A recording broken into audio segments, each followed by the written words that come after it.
Hi, everybody. I'm Jose Arellano. I'm a manager of trainees at Homeboy Industries, and I truly believe that our experiences shape the way we view the world. So I thank you guys for allowing me to share this experience with you today. So when I was growing up, like they said, my household was gang culture. Generations of gangs. Grandmother was all born in this country. Mother, all from the same neighborhood. And unfortunately, I didn't know who my father was. So growing up, I really loved school. I did well in school, but growing up, we kind of just succumbed to what our household was. I had an older cousin though when I was growing up, and he was like a brother to me, and he would always like look out for me. He would take care of me. And when we were young, when we were kids, he had asked me. He said, promise me that you'll never get jumped into the barrio. Like, promise me you'll never get jumped in. And we were young kids. We were like 11 years old, 10 years old. And I promised him. I said, no matter what happens, I won't get jumped in. And the summer right before junior high school, he got jumped in. He got jumped into the barrio.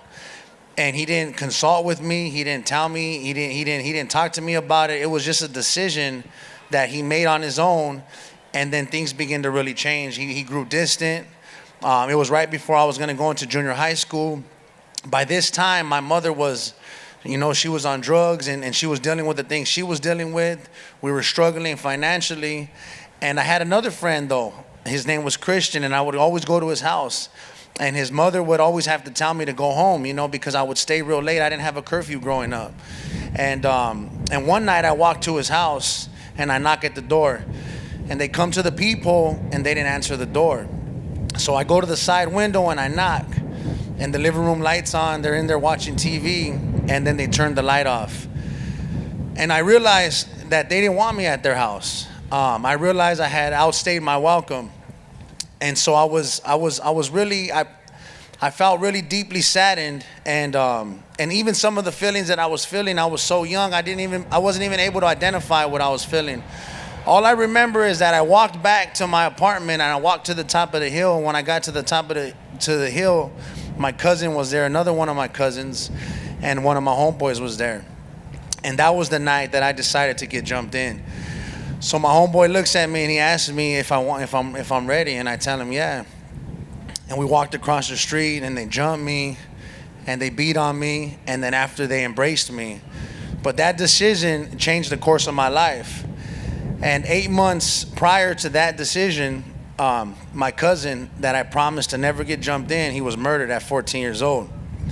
And these experiences begin to shape the way that I viewed the world. The experience that I had with my mother began to shape the way that I viewed the world, and I viewed the world as an unsafe place. And by 15 years old, I was caught up in juvenile hall. And the experiences that I had in juvenile hall began to shape the way that I viewed people and I viewed the world. And so I began to develop these characteristics, and I began to think the world was a cold place. And I also began to think that there was no place for me in this world. And so I began to live a hopeless life. Years go by, I'm more inside the system than I'm outside the system. And by the time I know it, I'm older, I'm all tatted up, and I'm in prison. And I think that I really don't care about things that are happening. By this point, I believe in the lie. I believe in the story that I've created for myself. And when I'm in prison, my last prison term, I had got word that my mother had passed away. And something happened to me in that moment. This pain that I hadn't felt in years, this pain that it was too much for me to bear. It overcame me. And I began to think about my life, and I began to look back.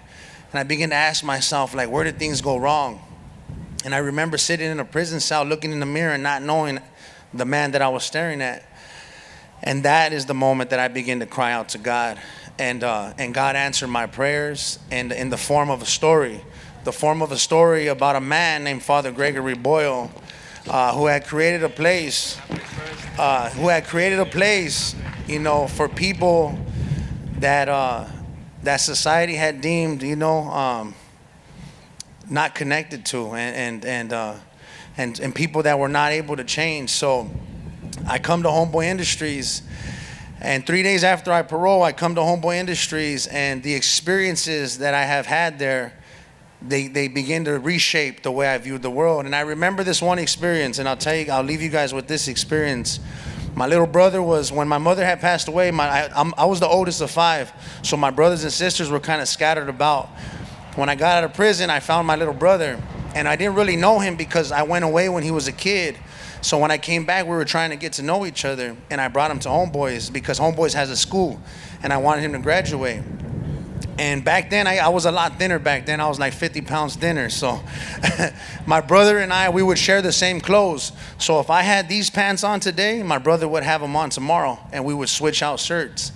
And so at Homeboy Industries, we have a saying where we go, we see you, we see each other. And people noticed that, even though we were reserved and we said, you know what, we don't need your help, we're good, thank you for the job, but we'll take care of ourselves. One day, Father Greg calls us into the office, and we thought we were in trouble. And he sits us down, and he hands us 2 Sears cards, and he tells us, hey, go buy your guys' self some clothes. And we didn't want to take the cards, but he forces the cards. He says, you guys go buy yourself some clothes. And I remember we're leaving, and we're going down Alameda. And growing up, I would tell my brother, like, don't ever cry. Don't ever show anybody weakness, because when we were growing up as kids, that was the message that was told to us. And we're going down Alameda, and I look over at my brother, and my brother's in tears. And my brother's crying. And I look over at him, and I ask him, I go, why are you crying, homie? And he says, why do they care about us? He couldn't wrap his mind around it. He said, why does he care about us so much? The love was so overwhelming that it had brought my little brother to tears. And in that moment, I knew right then and there that I wanted to be a part of that place. And I wanted to do for other people what was done for me. And that was over 5 years ago. And I'm thankful that I get to be a part of Homeboy Industries. I'm thankful that I get to help people experience a different form of this life, a different type of love. And so I ask us all today, to participate in experiences that are going to truly inspire love and kinship and community, so that it will reshape the way we view ourselves, and it will reshape the way that we view this world. Thank you, guys.